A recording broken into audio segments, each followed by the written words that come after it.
ચાલો કયું પેપર આપ્યું છે આજે?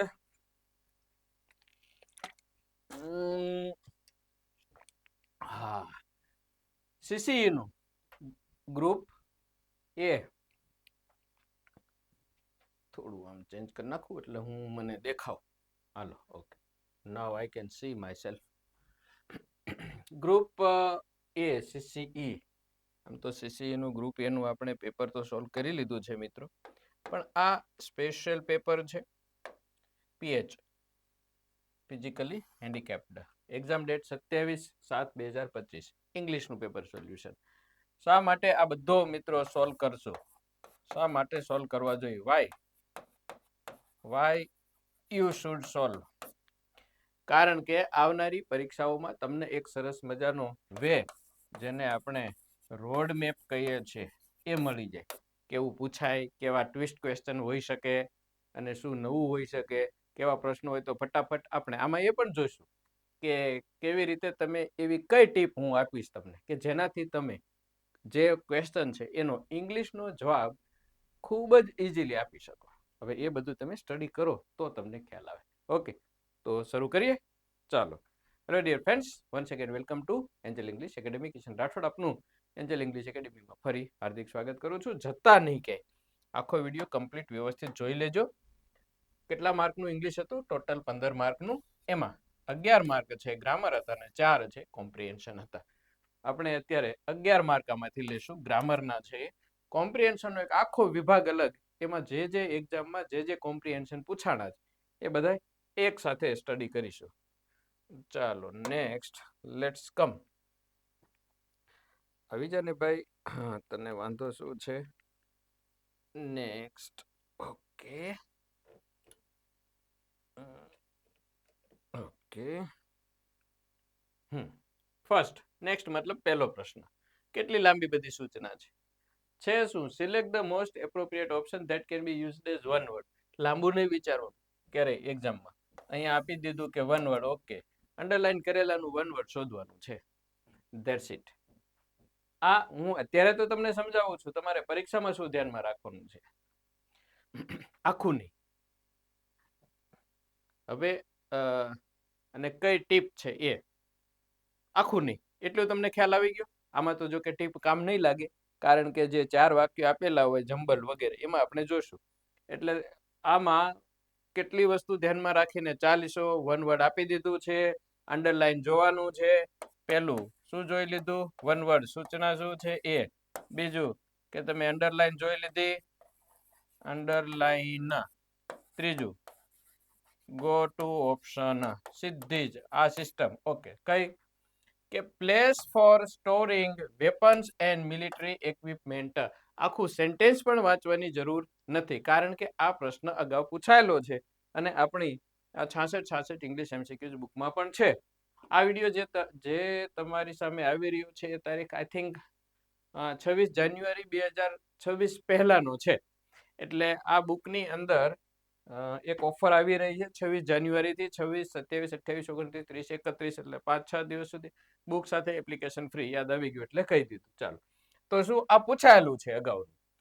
એવી જગ્યા જ્યાં વેપન્સ, હથિયારો અને મિલિટરી ઇક્વિપમેન્ટ છે, એટલે કે સૈન્યનું જે ઇક્વિપમેન્ટ છે, સાધનો, મતલબ દારૂ ગોળા વગેરે રાખવાની કે સંતાડવાની જગ્યા છે એ. બેરેક, ફોર્ટ, બંકર અને આર્સેનલ. બેરેક એટલે શું? The place where soldiers live. એની જે અલગ પ્રકારની હોય છે એ બેરેક. આ સિવાય જો કે પ્રિઝન એટલે કે જેલમાં પણ બેરેક હોય છે. ફોર્ટ, હિસ્ટોરિકલ પ્લેસ, રાજમહેલ જેને કહીએ છીએ તે. બંકર, અંડરગ્રાઉન્ડ જે બનાવેલું હોય છે, આમ તો બિલ્ડિંગ ટાઈપનું હોય, બિલ્ડિંગ નહીં પણ આપણે એમ કહીએ કે સરસ મજાની રૂમ વ્યવસ્થા અને પુષ્કળ જગ્યાઓ સાથેનું હોય. બોમ્બ ધડાકા થાય તો પણ ન તૂટે એવું સરસ મજાનું બંકર બનાવેલું હોય છે. અને આર્સેનલ પૂછાયેલું છે ઘણી વખત. આર્સેનલ એટલે શસ્ત્ર ભંડાર, શસ્ત્ર ભંડાર, the place where weapons are kept. Is it clear answer? Yes, it is clear. So this is that much easy. હા, આમાં હું તમને ટીપ આપું. ક્વેશ્ચન નંબર 2, શું છે પાર્ટ્સ ઓફ સેન્ટેન્સ સૂચના ન વાંચો ને તોય ચાલે મિત્રો. શા માટે તમારે સમય બગાડવો 2 સેકન્ડનો પણ? આમ જોઈ લીધું, ઓકે, સીધા ક્યાં આવી જાઓ? અહીંથી. શું છે કે પેલું છે PQRS. તમે આવી જાજી પ્રેક્ટિસ કરી હશે ને તો ક્વેશ્ચન જેવો તમારી સામે આવશે ને તરત તમને ખ્યાલ આવશે કે આમાં શું કરવાનું છે. ગણિતમાં નથી હોતું, અવયવો હોય, ગુણાકાર, સરવાળા, બાદબાકી, ભાગાકારીમાંથી કયો નિયમ આ ગુણાકાર, આ અવયવને લાગુ પડશે ફટાફટ. દ્વિપદી છે, પૂર્ણવર્ગ પદાવલી છે, ઘનનો નિયમ છે, બરાબર, કર્તાને શું કહેવાય એને સાદું રૂપ આપવાનું, in short whatever there it is. તો ઘણી વખત તમે પુષ્કળ મેથ્સની પ્રેક્ટિસ દાખલાઓની કરેલી હોય તો જેવો દાખલો સામે આવે ને તરત તમને એમ ખ્યાલ આવે કે આમાં આ પ્રોસેસમાં ચાલવાનું છે. ઇંગ્લિશમાં પણ એવું છે. જો તમે પુષ્કળ પ્રેક્ટિસ કરી હશે, પ્રેક્ટિસ માટે તમે એન્જલ ઇંગ્લિશ એપ્લિકેશનમાં આવી જાઓ. 18,000 થી વધારે પ્રશ્નો છે અને મારા વિડીયોની સિરીઝ છે પુષ્કળ. શું આખી સૂચનાઓ વાંચ્યા વગર હું તમને exactly what I am doing તમને એક્ઝામ ઓરિએન્ટેડ વસ્તુ કરાવી રહ્યો છું. આખી વસ્તુઓ વાંચવાની જરૂર નથી. હવે હું સમજાવું તમને. Parts of A sentence are given below. નીચે વાક્યના ભાગો આપેલા છે. while the first part is in the correct place. એટલે કે પહેલું લખ્યું હોય ને ઘણી વખત અહીંયા આમ કરીને છઠ્ઠું લખેલું હોય. એટલે 1 2 આ પહેલું, પછી 4 ઓપ્શન, 5 અને આ 6. ઘણી વખત આવું પણ હોય છે. તો એની કરેક્ટ ઓર્ડર છે અને બાકીના પાર્ટ્સને PQRS વગેરે કર્યું છે તો એ જમ્બલ્ડ અપ છે એટલે આડાવડા મિક્સ કરી દીધા છે. તમારે arrange the parts in the correct order to form a meaningful and coherent sentence. Meaningful, અર્થસભર અને લોજિકલ વાક્ય તમારે બનાવવાનું છે. આ મેં તમને સમજાવ્યું. પરીક્ષામાં તમે શું જોયું? આ વસ્તુ જોઈ સીધી જ ક્યાં આવી ગયા? તમે ઓપ્શન આવી ગયા. હવે જો ઓપ્શન વાંચવા જ પડશે. ક્યાંક ને ક્યાંક એની ટ્રીક હશે. After, helped. હવે આફ્ટર પછી હેલ્પડ એટલે V3 વાળું રૂપ ક્યારે ન વપરાય, મતલબ P વાળું ક્યારેય નહીં આવે આગળ. ઓકે. આફ્ટર વેન્ટ, આફ્ટર પછી વેન્ટ એટલે ભૂતકાળનું રૂપ ન વપરાય, મતલબ Q પણ ક્યારેય આગળ નહીં આવે. After the kitchen and then તો એ પણ લાગુ ન પડે. આફ્ટર ધ કિચન એવું કંઈ કહેવાય નહીં એટલે R પણ આગળ નહીં આવી શકે, મતલબ R વાળા કે S આગળ આવશે એ ફિક્સ થઈ ગયું. મતલબ આફ્ટર ફિનિશિંગ હર હોમવર્ક અંજલિ, હોમવર્ક પૂરું કર્યા પછી અંજલિએ કંઈક કર્યું. હવે અંજલિ હેલ્પડ હર મધર અને vent out to play her friends. તો એમાં P અને Q, કારણ કે બંનેમાં સાદો ભૂતકાળ છે એટલે અંજલિ પછી બંને લઈ શકાય. પણ સાથે સાથે એ પણ જો કે કેવી રીતના તમે P લઈને આગળ ચાલો તો કેવી રીતના બને. સોરી, પેલું કયું છે P, એટલે P લઈને આપણે આગળ ચાલીએ. પછી Q line. Okay, Q line તો છે જ નહીં. જો તમે અહીંયા S પછી Q આવી શકે એવી સંભાવના જ નથી તો વાર્તા પૂરી થઈ ગઈ. ખાધું પીધું રાજ કર્યું. S પછી P, મતલબ SPRQ એ જ સાચો જવાબ હોય. ટેકનિક તમને ખબર પડી. આખું વાક્ય પછી વાંચવા ન જાઓ. ટેકનિક એ હતી કે આફ્ટર પછી આપેલા ચારેય વિકલ્પોમાંથી ભૂતકાળનું કે ધ કિચન વાળો શબ્દ સેટ બેસે નહીં. આફ્ટર પછી ING વાળું આવ્યું, મતલબ S આવ્યો એક. S પછી છેલ્લા વાક્યમાં તમે જો ફિનિશિંગ હર હોમવર્ક અંજલિ, અંજલિ પછી હેલ્પડ, વેન્ટ અને ધ કિચન. તો અંજલિ પછી હેલ્પડ હોઈ શકે અને વેન્ટ હોઈ શકે એટલે P અને Q હોઈ શકે. તો Q તો છે જ નહીં, મતલબ P વાળો ઓપ્શન એટલે B એ જ કરેક્ટ હોય. આપણે આખું વાક્ય વાંચ્યું નથી તેમ છતાં જવાબ મળી ગયો. ઓકે, હવે જોઈએ આપણે સમજવા માટે શું. After finishing her homework Anjali helped her mother in the kitchen and then vent out to play with her friends. બરાબર, અંજલિ એના મમ્મીને કિચનમાં મદદ કરી અને પછી બહેનપણીઓ સાથે રમવા માટે ગઈ. તો આ તમને ક્યારે આના ઉપર તમે સરસ મજાનો કમાન્ડ મેળવી શકો મિત્રો. સિમ્પલ વસ્તુ છે, પુષ્કળ પ્રેક્ટિસ કરો ત્યારે. ચાલો next, third, select the most. Option સૂચના નહીં વાંચવાની, સીધા જ અહીં આવી જાવ. The bus driver is driving. અહીંયા તમે ધ્યાનને પકડો. આ ચોટી પકડી આપણે, હું ચોટલી આપણે કહીએ ને, ભૂતની ચોટલી, ચોટલી પકડી. ER ધ્યાન છે તો આમાંથી સ્પીડ ન હોય, ફાસ્ટ ન હોય, ફાસ્ટેસ્ટ ન હોય, ફાસ્ટર જ હોય. કેમ ખબર પડી ગઈ? કારણ કે ધ્યાન છે એટલે CD ફોર્મ જ આવે અને CD ફોર્મ એટલે કા ER વાળું કા મોર વાળું. સિમ્પલ વસ્તુ. ક્લિયર એકદમ? ચાલો નેક્સ્ટ. ફરી ના, select the option that expresses the given sentence in indirect speech. જો કે આમાં ઘણી વખત એવું પણ થાય મિત્રો, અત્યારે મેં આખું વાક્ય વાંચ્યું, પરંતુ તમે અહીંયા જોઈ લો કે આ ડાયરેક્ટ નું આપેલું છે અને 4 વિકલ્પો છે, તો એમાં કરવાનું શું હોય? એ ઇનડાયરેક્ટ જ કરવાનું હોય. સિમ્પલ વસ્તુ છે. મને લાગે છે કે મારે થોડોક આમાં ફેરફાર કરવો પડશે. ઓકે, ચાલો થઈ ગયો. હવે જ્યારે ડાયરેક્ટ નું ઇનડાયરેક્ટ હોય, ડાયરેક્ટ ટુ ઇનડાયરેક્ટ હોય કે એવી ટુ પીવી હોય, જવાનું ક્યાં સીધું? વર્બ્સ ઉપર જવાનું, ક્રિયાપદો ઉપર ક્રિયાપદોને પકડવાના. આમાં શું છે?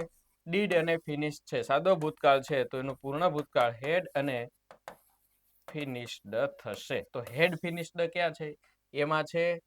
યસ, હેડ ફિનિશ્ડ છે, પરંતુ આ અચ્છા એનું આઈ જ રાખ્યું, કઈ વાંધો નહીં. ઓકે, બીજામાં હેવ છે, ત્રીજામાં ફિનિશ્ડ છે, ડીડ છે. આખું વાક્ય વાંચ્યા વગર જવાબ મળી ગયો, એ જવાબ જ આવે, કારણ કે એમાં હેડ ફિનિશ્ડ છે.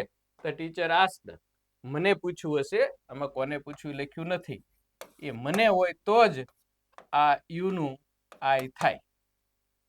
The teacher asked if I had finished my assignment. કારણ કે યુઅર નું માય થયું એટલે સાંભળનારામાં લખેલો નથી, સમજી લેવાનો છે. અધ્યાહાર કહેવાય એને મી હોઈ શકે. ક્લિયર થઈ ગયું? સમજાઈ ગયું? ક્યાં તમારે પકડ લેવાની છે? વર્બમાં. ચાલો નેક્સ્ટ. આપણે હંમેશા ફાસ્ટ જ જોઈશું. Select the option that correct use of present tense. વર્તમાન કાળ છે. વર્તમાન શીખી લેવાનું, પેલા ટેન્સ ને વર્બ્સ ને બધું શીખી લો મિત્રો. ઓકે, સી મેટ, મીટ ન આવે, સી સાથે શું આવે? મીટ્સ આવે, એટલે ખોટું. It isn't worked, it isn't worked well with his project. આ હોઈ શકે, પરંતુ પેસિવ નું કીધું નથી એટલે નહીં. ધ્યેય સાથે એસીએસ વાળું રૂપ ન આવે, માત્ર વિન આવે. હી ડિલિવર્સ, ઓકે, હી સાથે એસ અને ઈએસ વાળું રૂપ. અને ડેઈલી પણ લખેલું છે. મેઇન વાત એ છે કે ડેઈલી, દરરોજ, એટલે એ વર્તમાનની રોજની ક્રિયાની વાત છે. તો this is the correct answer. D is the correct answer. સમજ પડે છે? હું ફાસ્ટ જાઉં છું તમારા ફાયદા માટે. આપણે 10-12 માર્કનો ઇંગ્લિશનો 10-12 ક્વેશ્ચનને 1 કલાક સુધી લંબાવવા માંગતા નથી. To the point. જેમ કે આવ્યું સિદ્ધ તમે જોઈ લીધું. આમાં કાંઈ બીજું કાંઈ લખ્યું નથી, PQRS જ છે. તો આપણે કોઈ સૂચના વાંચતા નથી, સીધા જ આવી જોઈએ. N important book two return, decided to walk. હવે સીધું ડિસાઇડેડ ટુ વોક ન હોઈ શકે, પી થી કદાચ ચાલુ થઈ શકે હજુ. Decided to walk to, okay, એનાથી ન થાય. એન્ડ ડીડન્ટ વોન્ટ, એન્ડ થી સીધું ચાલુ ન થાય, કારણ કે આગળ વાક્ય ચાલતું હોય. એટલે આ ક્યુ થી ચાલુ થતું, હાલો ગયું. આર થી શરૂ થતું, ગયા. મતલબ કા એસ થી શરૂ થશે અને કા પી થી શરૂ થશે. હવે જોઈએ, આપણે જોતા આવ્યા છીએ તો કયા વાક્યમાં કર્તા પ્લસ ક્રિયાપદો છે? તો એસ માં છે. Although it was raining heavily outside, Rahul. પછી વિચારવા ન જાવ મિત્રો, પછી એના પછી કયું ક્યુ આવશે કે આર આવશે, પી નહીં. આ બેસ્ટ સેટ થઈ ગયું. Okay, that is your answer, કારણ કે બીજો એવો એક પણ વિકલ્પ નથી. હવે સમજવા માટે આપણે લઈએ S. Although it was raining heavily outside, Rahul decided to walk to the library because he had P, an important book to return, R, and didn't want to pay late fine. તમે વાક્યના છેડે પણ જઈ શકો. Okay, જો N important book two return, અહીંથી વાક્ય પૂરું થઈ શકે. હી હેડ, આ ક્યુ થી વાક્ય પૂરું ન થાય. જો કે આમાં એસ અને આર જ છે. એસ થી વાક્ય કોઈ દિવસ પૂરું ન થાય જો આ પકડી શક્યા હોત. આપણે મેં તમને આગળથી સમજાવ્યું, પાછળ જોયું હોત તોય ખબર પડી જાત કે although it was raining heavily outside, Rahul. આ એસ લખ્યું, અહીંથી વાક્ય આગળ ચાલે છે તો એસ વાળું ન આવે, એટલે 3 છેદ ઉડી ગયા, મતલબ બી એક જ જવાબ. આ ટેકનિકનો ઉપયોગ કરી અને તમે સાચા જવાબ મેળવી શકો. આ ટેકનિક ઉપયોગી ક્યારે થશે? તમે પુષ્કળ પ્રેક્ટિસ કરી હશે તો. ચાલો નેક્સ્ટ. ન વાંચો આખું. અહીંયા જોઈ લો, ખાલી જગ્યા છે ને આર્ટિકલ છે. હી એટ, ખાલી જગ્યા apple during the lunch break. ઉચ્ચાર મુજબ એપલ ના સ્વરના ઉચ્ચાર મુજબ એન લાગે. સિમ્પલ. સૂચના તો આપેલી છે કે નીચે ખાલી જગ્યા છે અને એમાં યોગ્ય આર્ટિકલનો ઉપયોગ કરીને ખાલી જગ્યા પૂરો. જો એ કઈ ખાલી જગ્યામાં આર્ટિકલ ન આવી શકતો હોય તો નો આર્ટિકલ લખો. શા માટે વાંચવું? Why to waste the time? તમારા ફાયદા માટે. તો he ate an apple during the lunch break. Lunch break દરમિયાન એને સફરજન ખાધું તો કાંઈ એમાં ચોક્કસ સફરજન ના હોય પેલું આદમ અને ઈવ વખતનું. ચાલો 8. હા, આવું હોય ત્યારે વાંચવું પડે. બાકી તમે સીધું પકડી શકો એન્ટોનિમ ને અરાઇવ આવી પકડી શકો, પરંતુ એ વાંચવું પડે સિનોનિમ એન્ટોનિમ. ઘણી વખત એવું પૂછે કયું સમાનાર્થી નથી, હા, તો ત્યારે we have to stop and think and then after go ahead. Select the most appropriate antonym of the given word. Arrive. Arrive એટલે આવવું, કમ, પહોંચવું, be present. હવે આ પેલા વિકલ્પોમાં એપ્રિશિએટ પ્રશંસા કરવી ન આવે. લીવ જતા રહેવું મતલબ ગો મતલબ ડીપાર્ટ. તમે ક્યારે ઇંગ્લિશ ટાઈમ ટેબલ જોયું હોય ને ટ્રેનનું બસનું, એમાં આવું લખ્યું હોય પ્લેનમાં અરાઇવલ અને ડિપાર્ચર. અરાઇવલ એટલે આગમન આટલા વાગે આવે, ડિપાર્ચર એટલે આટલા વાગે ઉપડે. તો antonym of arrive is leave. Analyse એટલે વર્ગીકરણ કરવું, પૃથ્થકરણ કરવું. અને પરસ્યુએડ એટલે કોઈ વ્યક્તિને કોઈક વસ્તુ નહીં, આમ તો વસ્તુ નહીં પણ એને સમજાવવું. સમજાવવું, ખાસ તો સમજાવવું ને બદલે મનાવવું. શું મનાવવું? કે આ આમ કરાય, આમ ન કરાય. ટોપિકને તમે સમજાવો તો એને એક્સપ્લેન કર્યું કહેવાય. તમે કોઈક વ્યક્તિને મનાવો છો તો એને પરસ્યુએડ કર્યું કહેવાય. અને એનું નાઉન બને પાછું પરસ્યુએશન. પરસ્યુએશન. ચાલો, ક્લિયર જ હોય ને મિત્રો? D9. ઓકે, આવો પ્રશ્ન હોય તો વાંચવું પડે આખું. કે select the sentence that is in the correct form of future tense. Future tense ભવિષ્યકાળ સાચો હોય તે. સાચો ભવિષ્યકાળ કેવી રીતે હોઈ શકે? વિલ પ્લસ V1 હોઈ શકે, વિલ બી પ્લસ V3 હોઈ શકે, વિલ બી પ્લસ VING હોઈ શકે, પછી વિલ હેવ પ્લસ V3 હોઈ શકે. વિલ અને V1 એ સાદો ભવિષ્યકાળ બને છે, active passive. Will be VING એ ચાલુ ભવિષ્ય બને છે, અને વિલ હેવ V3 એ પૂર્ણ ભવિષ્ય બને છે. તો જોઈએ આપણે વિલ ગેટિંગ આવી અંગ્રેજીની કોઈ રચના જ નથી. વિલ પછી ING આવે તે. વિલ ટ્રીટ, યસ, વિલ પછી ટ્રીટ V1 આવે. Will be found the negative result. She will be found. આ સાચું વાક્ય ગ્રામેટિકલી સાચું છે, મીનિંગની દ્રષ્ટિએ ખોટું છે, કારણ કે સી થી પેસિવ ન બને. There negative result will be found. નકારાત્મક પરિણામ છે એ કદાચ શોધવામાં આવે. સમથિંગ વિલ બી ફાઉન્ડ એને શોધવામાં આવે. પેસિવની રચના છે પરંતુ અર્થસભર નથી. The researcher will have getting. Have પછી ING ક્યારેય નહીં વપરાય. So B is the correct answer. Simple છે, આ તમને આવડવાનું છે. હું જે તમને આપું છું એ what you should not do. What you should not do મતલબ how to save your time. હું એમ કહીશ કે મિનિટો નહીં, તમારે સેકન્ડો કેમ બચાવવી અને આગળ વધવું એના માટે. 10. Select the option that expresses the given sentence in passive voice. Passive વોઇસમાં વાક્યને ફેરવવાનું છે. તો રાહુલ કિક્સ ધ બોલ. શું પકડવાનું? સાદો વર્તમાન કાળ છે, ઇઝ અને કિક્ડ, CKCED આવું ગોતવાનું છે. Was kicked, is kicked, is being kicked, was being kicked. કેટલું સરળ છે ઇંગ્લિશ ખરેખર. GPSC લેવલે બધા પેપર્સ આટલા સરળ નથી હોતા, પરંતુ જો તમે પુષ્કળ પ્રેક્ટિસ કરેલી હોય ને મિત્રો, તો તમને 100% ઈઝી લાગશે. કિક્સ છે, ફટાફટ શું જોયું તમે? આ પેસિવ વોઇસ. ઓકે, કિક્સ છે. હા, તો ઈ કિક્ડ ક્યાં છે?